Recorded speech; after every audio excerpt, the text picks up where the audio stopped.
Hi, I'm Michael Stone. Welcome to the first in a series of films exploring meditation practice from the comfort of your own home. For a lot of people, they're interested in meditation practice. Maybe they've read about meditation practice or they've heard about meditation practice, but they've never really learned the techniques to bring the practice alive in their own life.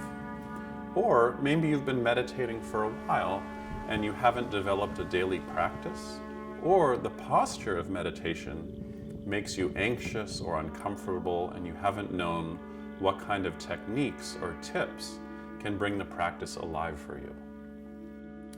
So in this first video, we're going to explore the various postures of meditation.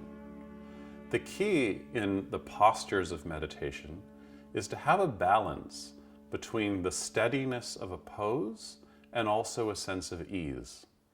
So sometimes the postures can be too stiff and we can't find a sense of ease because we're trying too hard. Or the postures are really loose and we're lying around trying to meditate, but there's no alertness or aliveness in the body. There's a great story about a student named Sona, who was a musician who came to the Buddha and asked the Buddha how he should meditate. And the Buddha said to Sona, "When you tune your instrument, how do you tune it?" Sona played some kind of stringed instrument. And Sona replied, "Not too tight and not too loose." And the Buddha told Sona that that's how he should sit when he's meditating. Not too tight and not too loose. You'll see in this posture that I'm sitting in, which is called the Burmese posture, that my sitting bones are rooted in the cushion, my shin bones are on the floor, and my legs are not putting pressure on one another. So there's a tendency sometimes to want to put one foot up inside the calf muscle of the opposite foot, but in about 5 minutes, that'll likely put the bottom leg to sleep.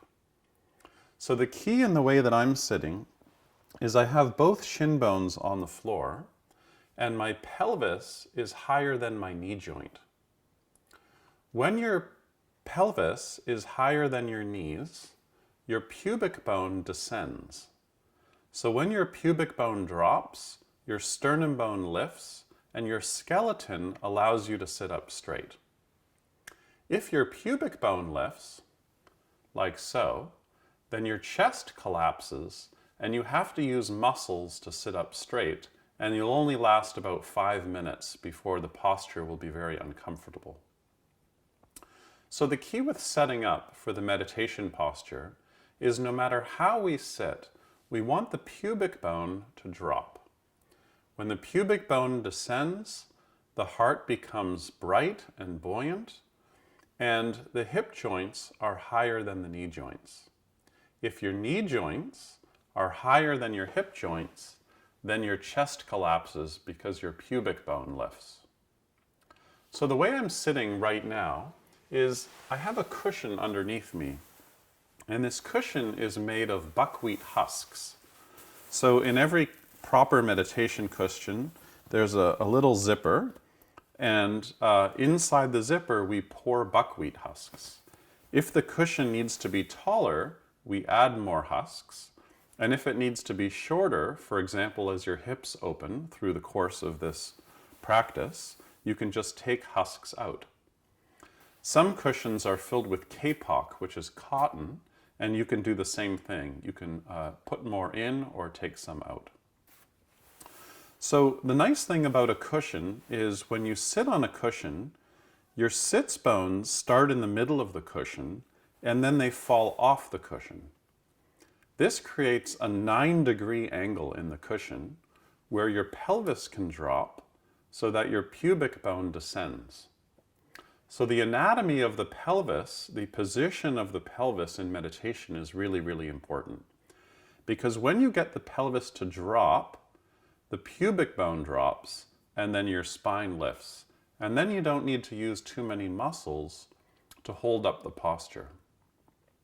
So let's look in a little bit more detail the angle of the meditation cushion, and then we're also going to explore how to sit properly on a bench and also on a chair, because these are all important props to support your sitting practice.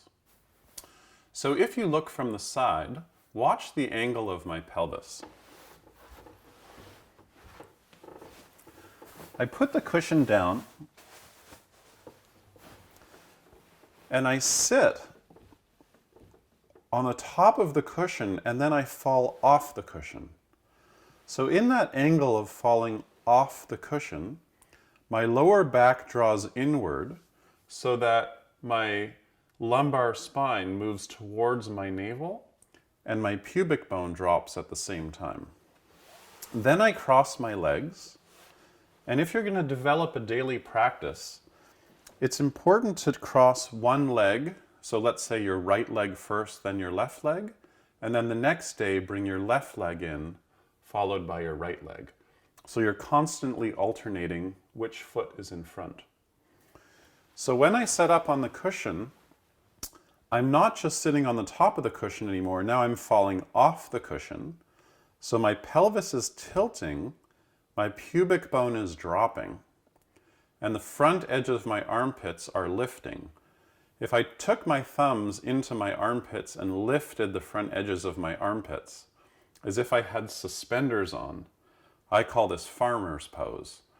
As if you could pull the front edges of your suspenders up, then your head balances and your nose is in the same plane as your navel.